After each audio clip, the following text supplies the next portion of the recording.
ಬಾರಿ ಎಸ್ಎಸ್ಎಲ್ಸಿಯಲ್ಲಿ 100% ರಿಸಲ್ಟ್ ಬಂದಿದ್ದು ನಮ್ಮ ಶಾಲೆಯ ಹೆಮ್ಮೆ ಎಂದು ಚಿಕ್ಕದಾಸರಹಳ್ಳಿಯ ಶ್ರೀ ಲಕ್ಷ್ಮೀ ವಿದ್ಯಾನಿಕೇತನ ಶಾಲೆಯ ಸಂಸ್ಥಾಪಕರಾದ ಸ್ಕೂಲ್ ದೇವರಾಜ್ ರವರು ತಿಳಿಸಿದರು. ಶ್ರೀ ಲಕ್ಷ್ಮೀ ವಿದ್ಯಾನಿಕೇತನ ಶಾಲೆಯ ಎಸ್ಎಸ್ಎಲ್ಸಿಯ ಎಲ್ಲಾ ಮಕ್ಕಳು ಉತ್ತಮ ಅಂಕಗಳೊಂದಿಗೆ ತೇರ್ಗಡೆಯಾಗಿದ್ದು ಆ ಅಭಿನಂದನೆಯನ್ನ ಸಲ್ಲಿಸಲು ಶಾಲಾ ಸಂಸ್ಥಾಪಕರಾದಂತಹ ಸ್ಕೂಲ್ ದೇವರಾಜ್ ರವರು ಶಾಲೆ ಆವರಣದಲ್ಲಿ ಅಭಿನಂದನಾ ಕಾರ್ಯಕ್ರಮವನ್ನ ಹಮ್ಮಿಕೊಂಡಿದ್ದು, ಕಾರ್ಯಕ್ರಮದಲ್ಲಿ ಎಸ್ಎಸ್ಎಲ್ಸಿಯಲ್ಲಿ ಉತ್ತೀರ್ಣರಾದ ಎಲ್ಲಾ ಮಕ್ಕಳನ್ನ ಸನ್ಮಾನಿಸಿ ಗೌರವಿಸಿ ಅಭಿನಂದನೆಯನ್ನ ಸಲ್ಲಿಸಿದರು. ಈ ಸಂದರ್ಭದಲ್ಲಿ ಮಾತನಾಡಿದ ದೇವರಾಜ್ ರವರು, ಒಂದು ಹಳ್ಳಿಗಾಡಿನಲ್ಲಿ ಖಾಸಗಿ ಶಾಲೆಯನ್ನು ತೆರೆದು ಹಳ್ಳಿ ಮಕ್ಕಳನ್ನ ವಿದ್ಯಾವಂತರನ್ನಾಗಿ ಮಾಡಲು ಸಾಧ್ಯವೇ ಎಂದು ಕೆಲವರು ಟೀಕಿಸಿದರು. ಅದನ್ನೇ ಛಲವಾಗಿ ತೆಗೆದುಕೊಂಡ ನಮ್ಮ ಆಡಳಿತ ಸಿಬ್ಬಂದಿ, ನಮ್ಮ ಶಾಲೆಯ ವಿದ್ಯಾರ್ಥಿನಿ ಕಳೆದ ವರ್ಷ ಎಸ್ಎಸ್ಎಲ್ಸಿಯಲ್ಲಿ ರಾಜ್ಯಕ್ಕೆ 3ನೇ ರ್ಯಾಂಕ್ ಪಡೆದು ತೇರ್ಗಡೆಗೊಂಡಾಗ ನಮಗೆ ಬಹಳ ಸಂತೋಷ ಆಯಿತು. ಈ ಬಾರಿ ರಾಜ್ಯದಲ್ಲಿ ರ್ಯಾಂಕ್ ಪಡೆಯದೇ ಇದ್ದರೂ ಉತ್ತಮ ಅಂಕಗಳೊಂದಿಗೆ ಎಲ್ಲಾ ಮಕ್ಕಳು ಉತ್ತೀರ್ಣರಾಗಿದ್ದಾರೆ. ಅದೇ ರೀತಿ ಮುಂದಿನ ವರ್ಷ ನಮ್ಮ ಶಾಲೆಯು ಸಿಬಿಎಸ್ಇ ಸಿಲೆಬಸ್ ಪ್ರಾರಂಭ ಮಾಡಿ ಮಕ್ಕಳು ಉತ್ತಮ ರ್ಯಾಂಕ್ ಪಡಿತಾರೆ ಎಂಬ ಅಭಿಲಾಷೆಯನ್ನ ಹೊಂದಿದ್ದೀವಿ ಎಂದು ತಿಳಿಸಿ, ಮಕ್ಕಳು ಉತ್ತಮ ಅಂಕಗಳನ್ನು ಪಡಿಬೇಕಾದರೆ ಪೋಷಕರ ಸಹಕಾರ ತುಂಬಾ ಅಗತ್ಯ ಎಂದು ತಿಳಿಸಿದರು. ಏನಿವತ್ತು ಒಂದು ಹಳ್ಳಿಗಾಡಲ್ಲಿ ಶಾಲೆ ಮಾಡಿದಾಗ, ನಾವು ಬೆಂಗಳೂರು ಭಾಗದಲ್ಲಿ ವಾಸ ಮಾಡಿದಾಗ ಎಲ್ಲರೂ ನಗಿದ್ರು, ಏನು ಸರ್ ಬುದ್ಧಿ ಇದೆಯಾ, ನೀವು ಹಳ್ಳಿ ಮಕ್ಕಳನ್ನ ಹೋಗಿ ಎಜುಕೇಷನ್ ಮಾಡ್ಸೋಕ್ಕಾಗುತ್ತಾ, ಅಷ್ಟು ಕಷ್ಟ ಇದೆ. ಹಾಗೆ ಇವತ್ತು ನಮ್ಮ ಸತತವಾಗಿ last year state 3rd rank ಬಂದಿತ್ತು. ಈ ವರ್ಷ 100% ಮಕ್ಕಳು ಎಲ್ಲರೂ ಪಾಸಾಗಿದ್ದಾರೆ. ಅದರಲ್ಲಿ 100 ಬರೀಲ್ಲ, ಈ ಸಾರಿ 100% ಪಾಸಾಗಿ ಒಂದು 10 ಮಾರ್ಕ್ಸ್ ಕಡಿಮೆ ಆಗಿದೆ ಈ ಸಾರಿ. ಆದರೂ ಸ್ಟೇಟೆಲ್ಲ ಸ್ವಲ್ಪ ಲಾಸ್ಟ್ ಇಯರು 125 ಮಕ್ಕಳು 625 ಈ ಸಾರಿ ಬೇರೆ 22 ಮಕ್ಕಳು ಮಾತ್ರ ಬಂದಿರೋದ್ರಿಂದ ಸಬ್ಜೆಕ್ಟ್ ಟಫ್ ಇರೋದು. ಒಂದು 10 ಮಾರ್ಕ್ಸ್ ಬಂದಿದೆ. ರಿವ್ಯಾಲ್ಯೂಷನಲ್ಲಿ ಇನ್ನೂ ಒಂದು 5 ಮಾರ್ಕ್ಸ್ ಬರ್ತಾರೆ ಅಂತ ಕಾನ್ಫಿಡೆಂಟ್ ಇದೆ. ಅಟ್ಲೀಸ್ಟ್ ಸತತ ಇಲ್ಲಿ ಹಳ್ಳಿ ಮಕ್ಕಳು ಇವತ್ತು ರ್ಯಾಂಕ್ ಲೆವೆಲ್ವರೆಗೂ ಬೆಳೆದಿರೋದು ನಮಗೇನು ಸಂತೋಷ ವಿಷಯ ಇದು. ಜೊತೆಯಲ್ಲಿ ಏನು ಇವತ್ತು ಎಲ್ಲರಿಗೂ ಹೇಳ್ತಾ ಇರ್ತೀವಿ, ಈಗೇನು ಬೇರೆ ಶಾಲೆಯಲ್ಲಿ ನಗರಗಳಲ್ಲಿ ಅಷ್ಟು ಮಾರ್ಕ್ಸ್ ಬಂದಿರೋದು ಏನು ಟೀಚರ್, ಇವತ್ತು ನಮ್ಮದು ಪ್ಯೂರ್ಲಿ 100% ಹಳ್ಳಿ ಮಕ್ಕಳು 100% ಹಳ್ಳಿ ಮಕ್ಕಳು. ಇವತ್ತು ಮೊನ್ನೆ ತುಂಬ ಕಾರ್ಯಕ್ರಮಗಳು ಬಂದಾಗ ಹೇಳ್ತಾ ಇರ್ತಾರೆ ಜನ, ಇವರು ನಮ್ಮ ಲೀಡರ್ಸ್ ಯಾರು ಬಂದಾಗ, ಅಣ್ಣ ಹೆಂಗಣ್ಣ ಹಳ್ಳಿ ಮಕ್ಕಳನ್ನ ಮೇಂಟೈನ್ ಮಾಡ್ತೀರಂತ.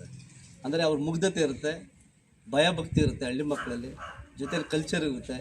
ಇವತ್ತು ನಾವು ಇವರು ಏನು ಲೆವೆಲ್ ಬೆಳೆದಿದ್ದಾರೆ ಅವರು ಒಂದು ಸ್ಥಾನಕ್ಕೆ ಹೋಗಿ ಹೋಗ್ತಾರೆ ಅಂತ ನಮಗೆ ಅಲ್ಲಿ ನಂಬಿಕೆ ಇದೆ. ಜೊತೆಲಿ ಇದೇ ಥರ ನಾವು ಮುಂದಿನ ದಿನಗಳಲ್ಲಿ ಇನ್ನೂ ಹಳ್ಳಿ ಮಕ್ಕಳು CBSEಯಲ್ಲಿ ಈಗೇನು ಸ್ಟೇಟ್ ಸಿಲೆಬಸ್ CBSEನೂ ಮುಂದಿನ ವರ್ಷ ಸ್ಟಾರ್ಟ್ ಮಾಡಿ ಇದೇ ಥರ CBSEಯಲ್ಲಿ ರ್ಯಾಂಕ್ ಲೆವೆಲ್ ಹೋಗ್ಬೇಕಂತೇಳಿ ನಮ್ಮ ಅಭಿಲಾಷೆ ಇಟ್ಕೊಂಡಿದ್ವಿ. ಈಗ ಹಳ್ಳಿ ಮಕ್ಕಳನ್ನ ಆಶೀರ್ವಾದ ನಮ್ಮ ಶ್ರೇಯಸ್ಸರುಗಳು ಮುಂದಿನ ದಿನಗಳಲ್ಲಿ ಇನ್ನೂ ಹಳ್ಳಿ ಮಕ್ಕಳು ಬಳಸೋಕೆ ದೇವ್ರು ನಮ್ಗೆ ಶಕ್ತಿ ಕೊಡಲಿ ಅಂತೇಳಿ, ಇನ್ನೂ ಹಳ್ಳಿ ಮಕ್ಕಳನ್ನ ಎಜುಕೇಷನ್ ಮಾಡೋಷ್ಟು ಏನು ಇದೆ ನಮ್ಮಲ್ಲಿ ಇದಾಗ ಸಂಸ್ಥೆ ದೊಡ್ಡದಾಗಿ ಬೆಳೀಲಿ ಅಂತೇಳಿ ಮಕ್ಕಳ ಆಶೀರ್ವಾದ ತೆಗೆದುಕೊಂಡು, ಅವ್ರು ಚಿಕ್ಕವರಾದರೂ ಅವ್ರ ಆಶೀರ್ವಾದ ಬೇಕೇ ಬೇಕು. ಯಾಕಂದ್ರೆ ಅವರು ಮನಸ್ಸು ಮುಗ್ದೇ ಇರುತ್ತೆ. ಹಾಗಾಗಿ ಅವ್ರ ಆಶೀರ್ವಾದ ತಗೊಂಡು, ಪೇರೆಂಟ್ಸ್ ಆಶೀರ್ವಾದ ತಗೊಂಡು ಇದೇ ಸಂಸ್ಥೆ ಹೀಗೆ ಬೆಳೆಸೋಕ್ಕೆ ದೇವ್ರ ಶಕ್ತಿ ಕೊಡಲಿ ಅಂತೇಳಿ ಟೈಮ್ ಕೇಳ್ತೀನಿ. ಸರ್, ಕಳೆದ ಬಾರಿ ಸ್ಟೇಟಲ್ಲಿ ನಿಮ್ಮ ಶಾಲೆ 3rd ರ್ಯಾಂಕಲ್ಲಿತ್ತು. ಈ ಬಾರಿ ಬಿಟ್ಕೊಟ್ಟಿದ್ದೀರಾ ಸರ್? ಇಲ್ಲಿ ಹಿಡಿದಿದ್ದೀರಾ? ಇಲ್ಲಿ ಎಡವಿಲ್ಲ ಅಂತ ಅನ್ನೋದಕ್ಕಿಂತ ನಾನು ಹೇಳ್ದಲ್ಲ, ಎಡುವುದು ಅನ್ನೋದಕ್ಕಿಂತ ಈಗ ಬೇರೆ ಶಾಲೆಯಲ್ಲಿ ಯಾರ ಹೆಸರು ಹೇಳೋದು ಬೇಡ. ಈಗ ನಗರದಲ್ಲಿರೋ ಮಕ್ಕಳು 200 ಜನ 300 ಜನ ಮಕ್ಕಳಿರ್ತಾರೆ. ಅಲ್ಲಿ ಒಬ್ಬ ಟೀಚರ್ಸ್ ಮಕ್ಕಳಿರ್ತಾರೆ, ಎಜುಕೇಟೆಡ್ಸ್ ಮಕ್ಕಳಿರ್ತಾರೆ. ನಮ್ಮಲ್ಲಿ ಪ್ಯೂರ್ಲಿ ಈಗ ಯಾರು ಸ್ಕೂಲಿಂದ ಹೋಗಿ ಬ್ಯಾಗ ತಗೊಂಡು ಸೈಡ್ ಬೂಟ್ ಹಾಕಿದ್ರೆ ಯಾರು ಕೇಳೋದಿಲ್ಲ. ಹಂಗಾಗಿ ಹಳ್ಳಿ ಒಬ್ಬರು ಯಾರೋ ಒಬ್ಬರು ಇದ್ದಾಗ ಏನಾಗುತ್ತೆ, ಒಬ್ಬರು ಹೈಲಿ ಎಜುಕೇಟೆಡ್ ಇರ್ತಾರೆ. ಮಕ್ಕಳಲ್ಲಿ ಒಂದು ಮಾರ್ಕ್ಸ್ 2 ಮಾರ್ಕ್ಸು ತಂದೆ ತಾಯಿಯಲ್ಲೂ ಇರಲೇಬೇಕು ಜೊತೆಲಿ. ಹಂಗಾಗಿ ಇವತ್ತು ಈ ವರ್ಷ ಅವಕಾಶ ಇದ್ದು ಮುಂದಿನ ವರ್ಷ ಅವಕಾಶ ಇದ್ದೇ ಇದೆ, ಒಳ್ಳೆ ಮಕ್ಕಳು ಇದ್ದಾರೆ ಅಂತೇಳಿ ಅಂದ್ಕೊಂಡಿದ್ದೀವಿ. ಮುಂದಿನ ವರ್ಷ ಪ್ರಯತ್ನ ಮಾಡೇ ಮಾಡ್ತೀವಿ. ಸರ್, ಈಗ ಕಾಂಪಿಟೇಷನ್ ಎಕ್ಸಾಮ್ಗಳಲ್ಲಿ ತುಂಬ ಹೆಲ್ಪ್ ಆಗುತ್ತೆ ಅಂತ ಹೇಳ್ತಾರೆ, ಯಾವ ಥರ ಸರ್ ಅದು? ಈಗ ಹಳ್ಳಿ ಭಾಗದಲ್ಲಿ 10% ಇದಿರುತ್ತೆ, ಏನು ಪರ್ಸೆಂಟೇಜ್. ಏನೊಂದು ಈಗ 93% CET ಆಗ ಇಂಜಿನಿಯರ್ ನಿಂತ್ಕೊಂಡಾಗ ಹಳ್ಳಿ ಮಕ್ಕಳಿಗೆ 83 ನಿಂತ್ಕೊಳ್ಳೋದು. ಅಂದರೆ 10% ಏನಿದೆಯೋ ನಿಮ್ಮ ಕಡಿಮೆ ತೊಗೊಂಡ್ರು ಮಕ್ಕಳಿಗೆ 93 ಬಂದರೆ ಕಾಂಪಿಟೇಟಿವ್ ಕೊಡ್ಬೋದು. ಹಂಗಾಗಿ ಇವತ್ತು ಹಿಂದಿನ ದಿನಗಳಿಂದ ಅದು ಆಗಿ ಬಂದಿದೆ. ಎಷ್ಟೋ ಜನಕ್ಕೆ ಗೊತ್ತಿಲ್ಲ, ಹಳ್ಳಿಯಲ್ಲಿ ಹೋದರೆ ನಮಗೆ 10% ಕಡಿಮೆ ಇದು ಸಿಗುತ್ತೆ, ರಿಸರ್ವೇಷನ್ ಸಿಗುತ್ತೆ ಅಂತ ಎಷ್ಟೋ ಮಕ್ಕಳಿಗೆ ಗೊತ್ತಿಲ್ಲ. ಅದು ನಾವು ಹಳ್ಳಿ ಮಕ್ಕಳಿಗೆ ಹೇಳ್ತಾ ಇರ್ತೀವಿ.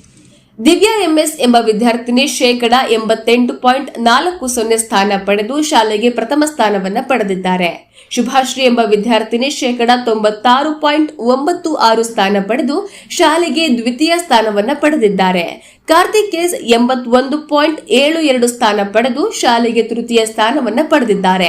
ಉತ್ತಮ ಅಂಕಗಳನ್ನು ಪಡೆದ ವಿದ್ಯಾರ್ಥಿಗಳು ಮಾತನಾಡಿ ತಮ್ಮ ಅಭಿಪ್ರಾಯಗಳನ್ನು ಹಂಚಿಕೊಂಡು ತಮ್ಮ ಸಹಪಾಠಿಗಳಿಗೆ ಕಿವಿಮಾತುಗಳನ್ನು ತಿಳಿಸಿದರು. ವರದಿಗಾರರು ಮಳಮಾಚನಹಳ್ಳಿ ಗೋವರ್ಧನ್. ನಮಸ್ಕಾರ, ನನ್ನ ಹೆಸರು ದಿವ್ಯಾ. ಫಸ್ಟ್ ಆಫ್ ಆಲ್ ಎಲ್ಲರೂ ನಮ್ಮ ಟೀಚರ್ಸ್ಗೆ, ನಮ್ಮ ಪೇರೆಂಟ್ಸ್ಗೆ, ಹಾಗೆ ದೇವರಾಜ್ ಸರ್ ಭಾಗ್ಯ ಮ್ಯಾಮ್ಗೆ ಥ್ಯಾಂಕ್ಸ್ ಹೇಳೋಕ್ಕೆ ಇಷ್ಟಪಡ್ತೀನಿ.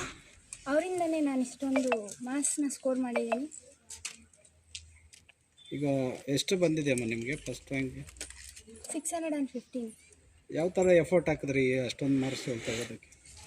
ಟೆಕ್ಸ್ಟ್ ಬುಕ್ ಹೋಗ್ತಾಯಿದ್ದೆ, ಆವತ್ತಿನ ಪಾಠ ಅವತ್ತೇ ಓದ್ಬಿಡ್ತಿದ್ದೆ, ಅವತ್ತು ಮಾಡಿರೋದನ್ನು ಅವತ್ತೇ ಓದ್ತಿದ್ದೆ. ಈಗ BGS ಸ್ಕೂಲು ಮತ್ತು ಕ್ರೆಸೆಂಟು ಈ ಥರ ಮಾಡ್ರನ್ನು ಅಲ್ಲಿ ಅದು ಇದು ಅಂತ ಹೇಳ್ತಾರೆ. ಇಲ್ಲಿ ಗ್ರಾಮೀಣ ಭಾಗದಲ್ಲಿ ಲಕ್ಷ್ಮೀ ವಿದ್ಯಾನಿಕೇತನಲ್ಲಿ ಏನು ಡಿಫ್ರೆಂಟ್ ಅದಕ್ಕೂ ಇದಕ್ಕೆ? ಒಳ್ಳೆ ವಾತಾವರಣದಲ್ಲಿ ಓದಿದ್ದೀವಿ ಅಂತ ಹೇಳ್ತಾ ಇದ್ದಾರಲ್ಲ, ಯಾವ ಥರ ಇತ್ತು ಇಲ್ಲೆಲ್ಲ ವಾತಾವರಣ ಅಂತ? ಇಲ್ಲಿ ಎಲ್ಲ ಪೇರೆಂಟ್ಸ್ ಗೈಡ್ ಮಾಡ್ದಂಗೆ ಮಾಡಿದ್ದಾರೆ. ಟೀಚರ್ಸ್ ಯಾವ ಥರ ನಿಮಗೆ ಸಹಕಾರ ಕೊಟ್ಟರು?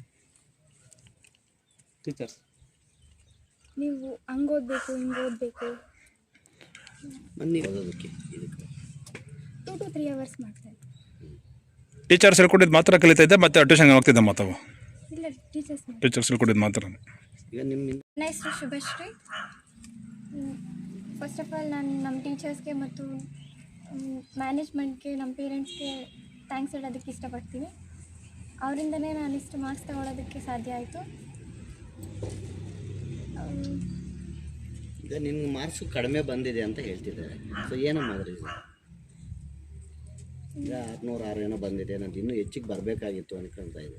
ಸೊ ಎಲ್ಲಿ ಅದು ಏನಾದರೂ ಎಡವಟ್ಟಾಗಿದೆ ಏನು? ನನ್ನ ಮಾರ್ಕ್ಸ್ ಇನ್ನೂ ಬರಬೇಕಾಯಿತು ಸರ್. ಮರು ಎಣಿಕೆಗೆ ಹಾಕಿದ್ದೀವಿ. ಯಾವ ಸಬ್ಜೆಕ್ಟ್? ಸೈನ್ಸ್ ಸಬ್ಜೆಕ್ಟ್ ಹಾಕಿದ್ದೀವಿ. ಮುಂದೆ ಈಗ ಇಲ್ಲಿ ಓದಿರೋದ್ರಿಂದ ನೆಕ್ಸ್ಟು ಗೋಲ್ ಏನಿದೆ, ಭವಿಷ್ಯದಲ್ಲಿ ಏನಾಗಬೇಕು, ಯಾವ ಆಫೀಸರ್ ಆಗಬೇಕು ಅಂದ್ಕೊಂಡಿದ್ರು? ಆಫೀಸರ್ ಅಂತ ಇಲ್ಲ, ಇಂಜಿನಿಯರಿಂಗ್ ಮಾಡಬೇಕಂತ ಇದ್ದೀನಿ. ಸ್ಕೂಲ್ ವಾತಾವರಣ ಹೇಗಿದೆಮ್ಮ? ಶಾಲೆ ವಾತಾವರಣ ಹೇಗಿದೆ? ಮನೆ ವಾತಾವರಣ ಯಾವ ಥರ ಇರುತ್ತೋ ಇಲ್ಲೂ ಆ ಥರ ಇದೆ. ತಮ್ಮ ಹಿಂದೆ ಬರ್ತಕ್ಕಂಥ ಸ್ಟೂಡೆಂಟ್ಸ್ಗೆ ಏನು ಹೇಳ್ತೀಯ ತಾನು? ನಮಗಿಂತೂ ಹೆಚ್ಚು ಅಂಕ ಪಡೆದು ಒಳ್ಳೆ ಶಾಲೆಗೆ ಒಳ್ಳೆ ಹೆಸರು ತಂದುಕೊಟ್ಟು ಒಳ್ಳೆ ಸ್ಥಾನ ತಗೊಳ್ಬೇಕು ಅಂತ ಹೇಳಕ್ಕೆ ಇಷ್ಟಪಡ್ತೀನಿ. ಹೆಸರು ಕಾರ್ತಿಕ್ಕು. ನಮ್ಮ ಶಾಲೆಯಲ್ಲಿ ಟೀಚರ್ಸು, ನಮ್ಮ ಸ್ಕೂಲ್ ಕ್ಯಾಂಪಸಲ್ಲಿ ಎಲ್ಲರೂ ಹೆಲ್ಪ್ ಮಾಡ್ತಾರೆ. ಟೀಚರ್ಸ್ ಹೇಳ್ದಂಗೆ topic wise, lesson wise cover ಮಾಡಿದ್ದೀನಿ. ಇನ್ನೂ ಓದಿದರೆ 600 ರೀಚ್ ಮಾಡಿದ್ದೀನಿ.